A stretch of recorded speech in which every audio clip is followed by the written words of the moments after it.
Welcome to the BVTV Network, coming to you from the UK studios of BizVision. I'm your host, Malcolm Gallagher. This is episode 3 in the BVTV New Leadership Playbook Trilogy with author Andrew Bryant.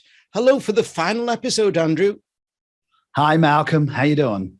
Yeah, listen, how you're living in Portugal. I just thought it was quite an optimum time this week because in 1502, Columbus sailed the ocean blue. And isn't there a sort of a statue down at Lisbon of him pointing out to the new world? Because that ended up in...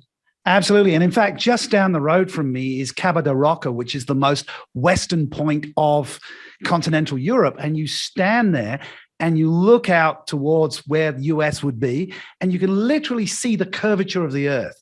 And it's just inspiring to think these people wanted to get in a boat and go over the edge. It's pretty spectacular.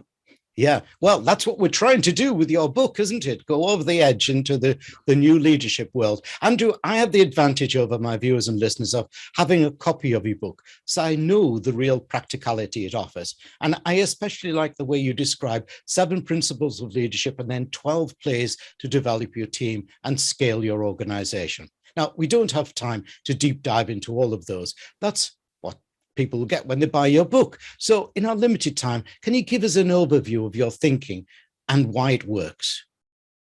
Okay, so in episode 1, we talked about a leadership framework. The leadership framework is informed by principles. A principle is a truth, something that's always true. We talked in episode 2 about self-leadership comes first. That is the first principle. There are 6 others. It ends with diversity matters, because it's been proved that if you don't have diversity of thought and diversity of people, you won't have the best.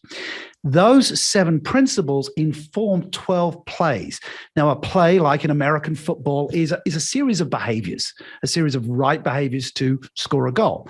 In chess, you have a series of lines to move forwards.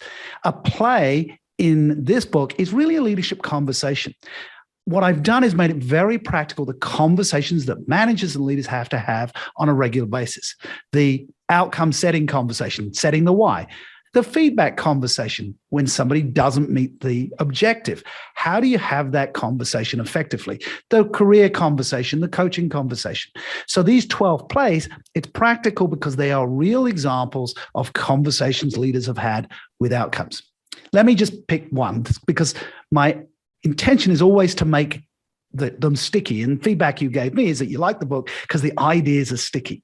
And one of the stickiest ideas is feedback, that it's fact, impact, future. Here's what happened. Here's the impact of what happened. And here's what might happen in the future. So establishing here's what happened, and preferably getting the individual to say, this is what happened. So we're both on the same page. The impact of what happened, it could be negative, it could be positive. Here's what happened. This is great. In future, keep doing more of this. And getting people to articulate for themselves what those future behaviors are. What are you going to start doing? What are you going to stop doing? What are you going to continue doing? And the ability to give effective feedback is the thing that multiplies a manager and leader's effectiveness faster than anything else in my 25 years experience of facilitating leadership. Yeah. Now, be careful, should we, on what we're saying here on giving effective feedback, because, far too many people give negative feedback, don't they?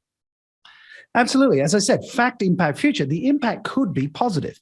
Now, the key problem that I address in the book is that feedback is about the behavior, not the person, right?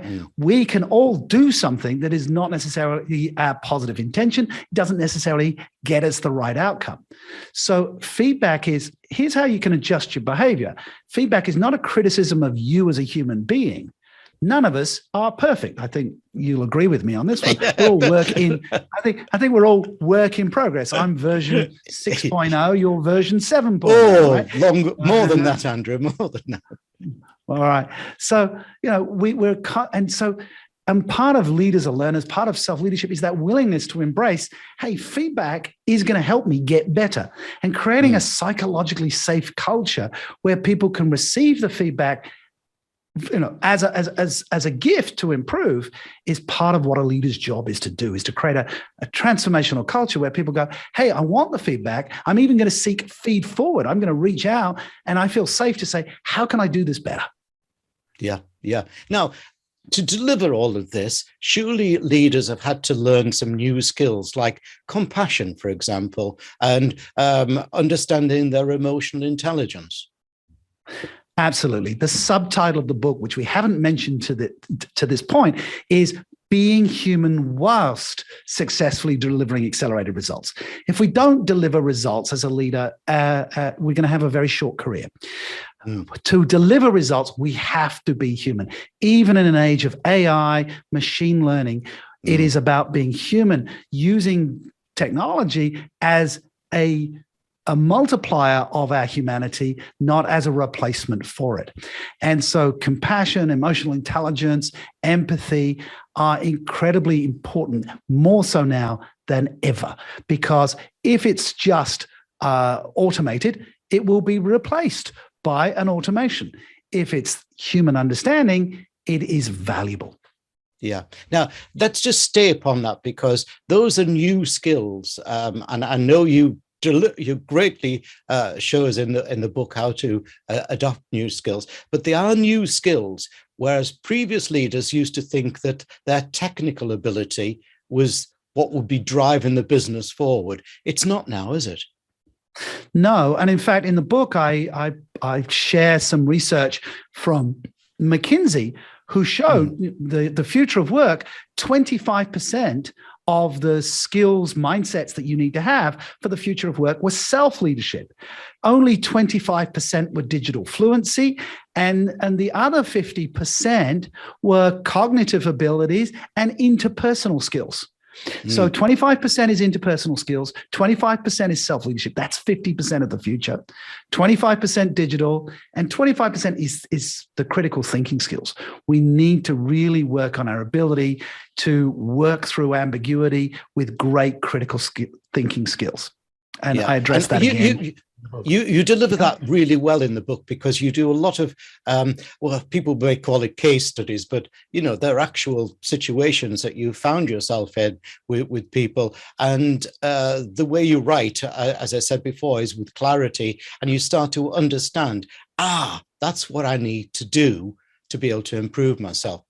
Thanks, Andrew. Now let's give viewers and listeners details of your URL, which is, obviously, viewers, you can see on the screen behind me, but for listeners, let me spell it out for you. It's all the W's, selfleadership.com, selfleadership.com. Andrew's book is called The New Leadership Playbook, and it's published by Ocean Reeve Publishing. Now, it is exceptional value for a number of other reasons, because sprinkled throughout the book are QR codes. And if you scan the QR code, that will take you into further resources, including being able to download one of Andrew's first books. So it's great value.